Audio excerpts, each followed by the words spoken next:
क्रूस का चिन्ह पिता पुत्र पवित्र आत्मा के नाम पर आमीन।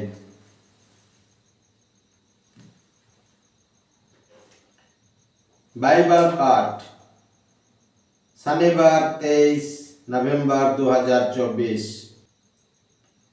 पहला पाठ प्रकाशना ग्रंथ अध्याय 11 पद संख्या 4 से 12 तक। पाठ का मूल वाक्य। ये साक्षी वे जैतून के 2 पेड़ और 2 दीपाधार है जो पृथ्वी के प्रभु के सामने खड़े हैं। यदि कोई इन्हें हानि पहुंचाना चाहता है तो इनके मुख से आग निकलती है और वो इनके शत्रुओं को नष्ट करती है। जो इन्हें हानि पहुंचाना चाहेगा उसे उसी प्रकार मारना होगा। इन्हें आकाश का द्वार बंद करने का अधिकार है। इनकी भविष्यवाणी के समय पानी नहीं बरसेगा।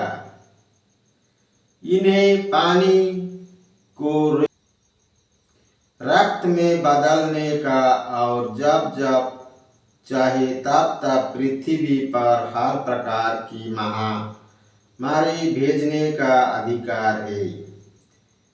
जब वे अपना साक्षी दे चुके होंगे तो अगंधा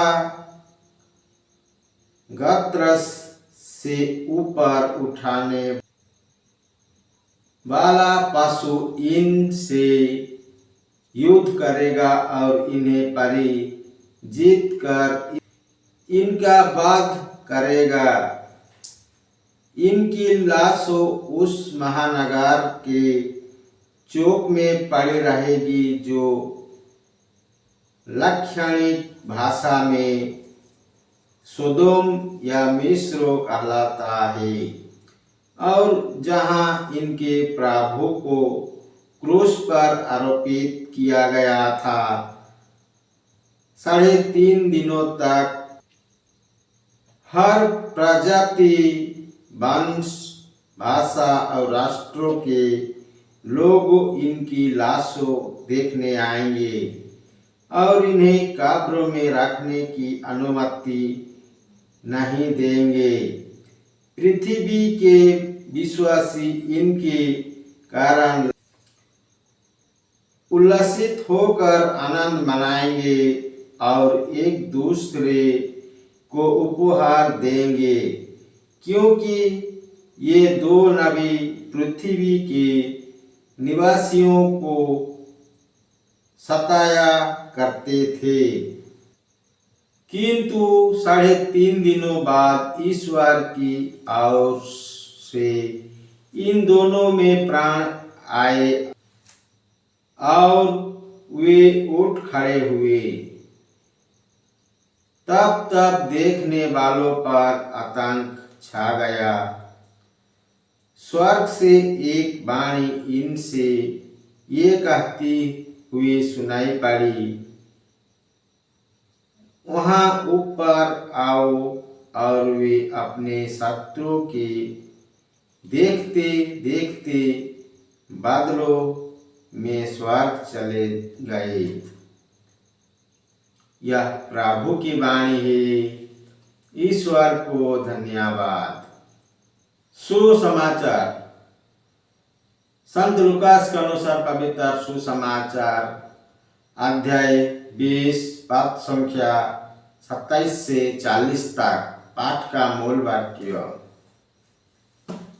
इसके बाद सदूकी उनके पास आई। उनकी धारणा है कि मृतकों का पुनरुत्थान नहीं होता।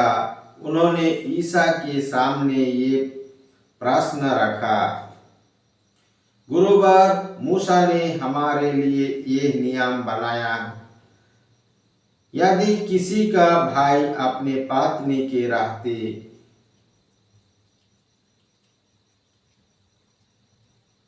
निज संतान मार गए तो वो अपने भाई की विधवा को ब्याह कर अपने भाई के लिए संतान उत्पन्न करे।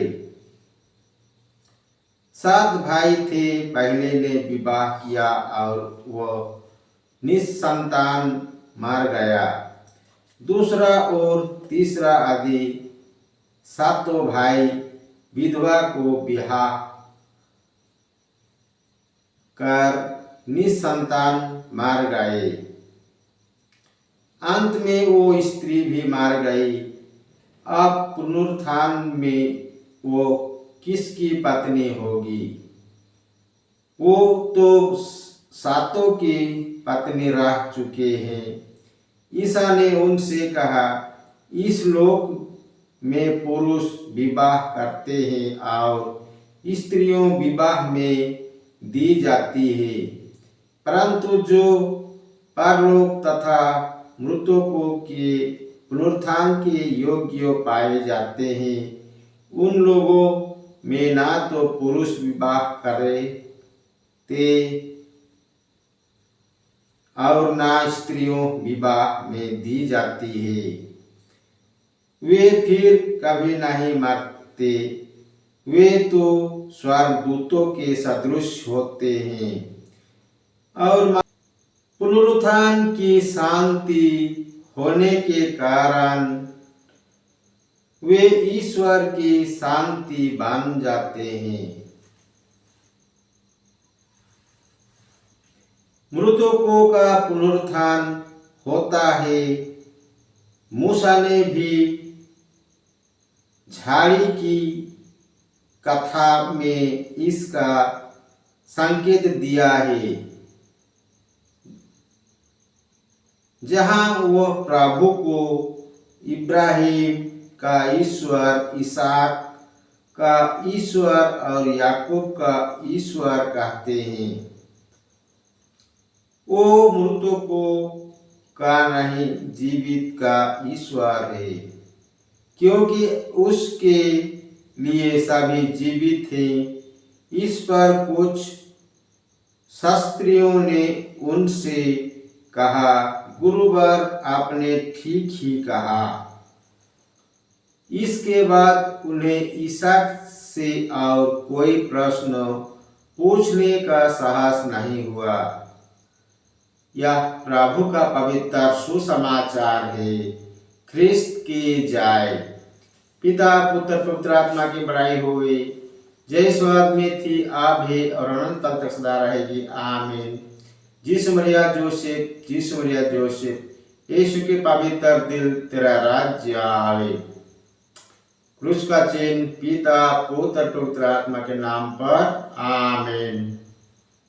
पिता, पुत्र, पवित्र आत्मा के नाम पर। आमीन। जय यीशु।